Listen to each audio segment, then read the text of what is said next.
I was around 9 or 10, playing Pop Warner football was when I received my first and only concussion. I had met head-on with a fullback and dropped to my knees and went to the doctor, and he told me that it was a grade 1 concussion.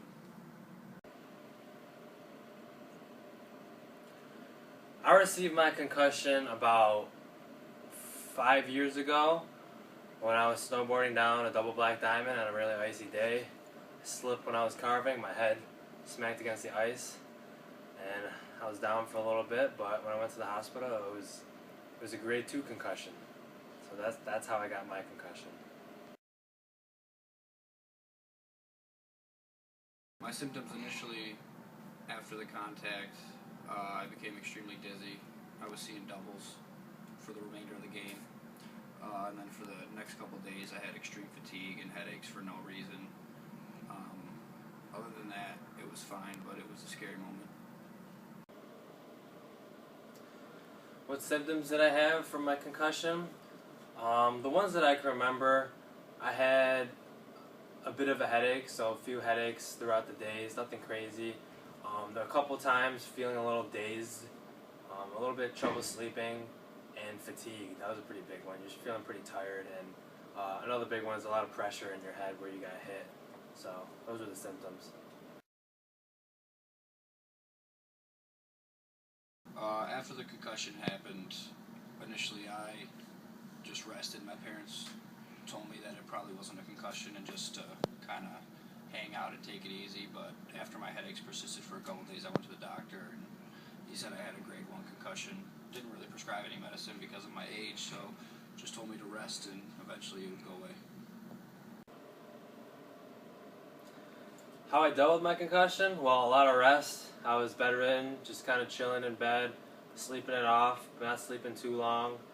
To deal with inflammation, I was just taking anti-inflammatories, icing my head where it was soft and where it was tender, and just drinking a lot of water too. So a lot of rest since it wasn't a grade 3.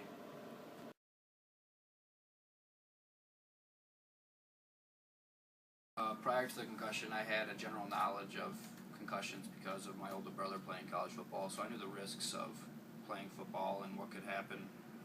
I stayed out of physical activity, I'd say, for a little over a week. Nothing serious, no medication, just kind of rest and relax. When I found out I had a concussion, I honestly didn't know that much about concussions. I just knew it was a blow to the head or to the skull and damage your brain or the tissue around your brain. So after I got a concussion, I stayed away from physical activity for about 2 weeks, 2.5 weeks, because my skull or my head was still soft and tender, so I didn't want any movement, and I started wearing a helmet to snowboard after that, but yeah.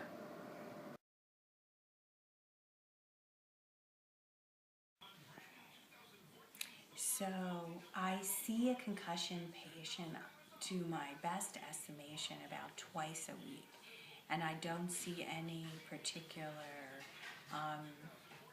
prevalence more for male or female. It's probably about the same.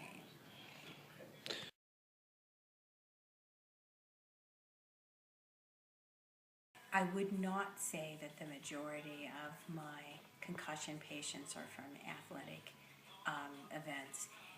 Just for example, today I saw a motor vehicle accident, and that's probably the most predominant, but also smaller children falling down is a common way that I see concussions.